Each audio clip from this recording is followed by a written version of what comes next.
Hello friends, स्वागत है आप सभी का CBBCL आर्ट्स क्लासेस में। क्लास 12th हिंदी के महत्वपूर्ण दोस्तों निबंध आपको बताने वाले हैं। अगर आप इसे तैयार कर लेते हैं तो आपका जो 9 नंबर का निबंध पूछा जाता है दोस्तों ये फिक्स हो जाएगा। एक ही वीडियो में पूरा का पूरा आपका कवर हो जाएगा। तो चलिए, कुछ महत्वपूर्ण निबंध है, कुछ आपको पहले से तैयार होगा और कुछ आपको तैयार करना होगा। निबंध कैसे सही तरीके से लिखा जाता है ये भी दोस्तों आपको बताने वाला हूं। तो चलिए शुरुआत करते हैं। सबसे पहले महत्वपूर्ण जो निबंध है उनको देखते हैं कौन कौन से इंपॉर्टेंट है, जो बार बार एग्जाम में पूछे गए हैं और 2023 में पूछे जाने की संभावना दोस्तों 100% है। इसलिए दोस्तों इनको तैयार कर लीजिए।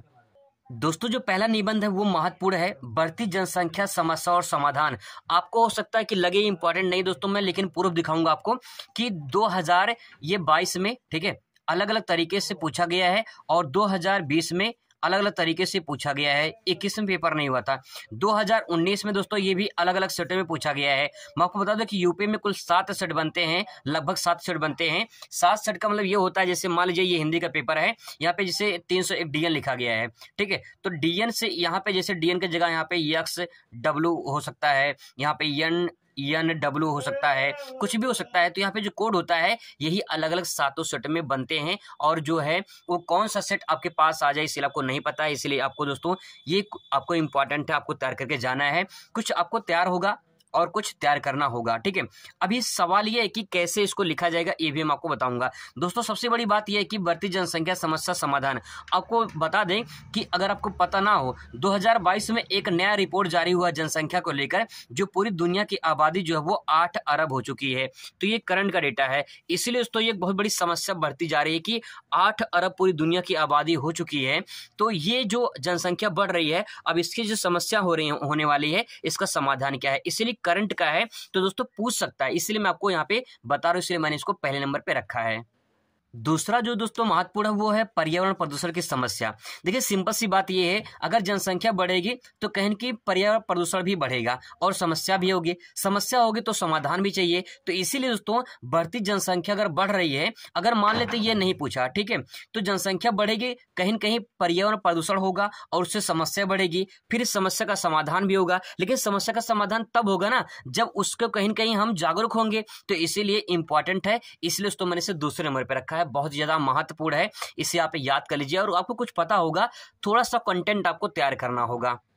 दोस्तों जो मैंने तीसरे नंबर पर रखा है वो भारतीय किसानों की समस्या में समाधान है।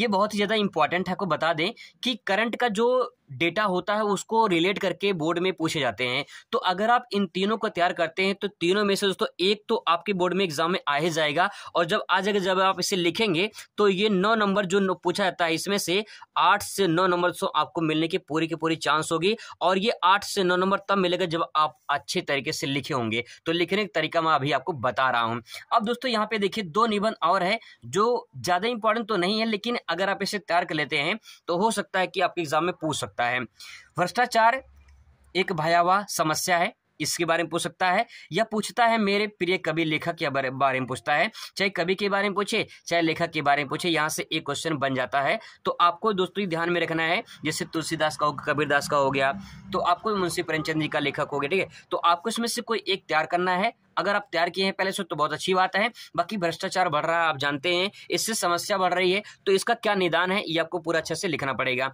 अब दोस्तों सवाल ये है कि इसका जो निबंध है इसको सही तरीके से लिखा कैसे जाता है। दोस्तों निबंध लिखने का सबसे पहला प्रारूप ये होता है कि पहले आपको एक रूपरेखा तैयार करनी है। रूपरेखा का मतलब ये है कि पहले आप जब रूपरेखा तैयार कर लेंगे, जब आप रूपरेखा तैयार कर लेंगे तो उसके अंतर्गत जो हेडिंग रहेगा उसको आपको लिखना रहेगा। जैसे कि प्रस्तावना है, ठीक है, आप जो भी यहाँ पे जो भी लिखेंगे, ठीक है, तो सबसे पहले उसकी प्रस्तावना लिखेंगे। प्रस्तावना के बाद जो है विषय विस्तार में कम से कम दोस्तों, कम से कम आपको जो है 5 हेडिंग दे देनी है, ठीक है, कम से कम आपको 5 हेडिंग दे देनी है। जैसे मान लीजिए आप पर्यावरण प्रदूषण पे लिख रहे हैं तो पर्यावरण प्रदूषण के संबंधित जो है आप 5 हेडिंग दे दीजिए, ठीक है। 5 हेडिंग अगर आप दे देते हैं तो उससे जो है आपका परफेक्ट हो जाएगा और जो है कम से कम दोस्तों आपको अच्छे अच्छे कंटेंट आपको वहां से मिल जाएंगे। अब देखिए यहाँ पे इसके बाद लास्ट में उपसंहार लिखा जाता है, तो ये प्रोसेस है लिखने का। और बीच में दोस्तों आपको बता दें कोटेशन जरूर लिखें। जी दोस्तों कोटेशन अगर आप लिखते हैं, कोटेशन का मतलब है जैसे शायरी होता है ना, वैसे कोटेशन बहुत ही ज्यादा इंपॉर्टेंट होते हैं, ये आपको नंबर को बढ़ा देते हैं। ठीक है, अगर ये 8 से 9 नंबर पूछा जा रहा है तो मैथ की तरह नंबर अगर आपको पाना है निबंध में तो आपको कोटेशन जरूर लिखना है। कोटेशन आपके नंबर को परफेक्ट बनाते हैं। जैसे रस छंद अलंकार होता है ना, लिख देते हैं कोटेशन उदाहरण के तौर पे, तो वैसे ही अगर आप निबंध में कोटेशन यानी शायरी लिख देते हैं, शायरी का मतलब उल्टा सीधा शायरी नहीं लिखना है, उससे रिलेटेड अगर शायरी लिखते हैं तो आपको जो है पूरा नंबर आपको मैथ की तरह मिल जाता है। अब दोस्तों यहाँ पे देखिए आपको कम से कम निबंध जो है कम से कम आपको 2.5 पेज से लेकर कम से कम 3 पेज में निबंध आपको लिखना है। ठीक है, 2.5 पेज से लेकर कम से कम 3 जो है पेज में लिखना है। कम से कम 3 पेज में तो आपको लिखना ही लिखना है अगर आप बढ़िया नंबर पाना चाहते हैं तो दोस्तों अगर आप अच्छे तरीके से लिखते हैं तो आपको पूरा नंबर मिल जाएगा।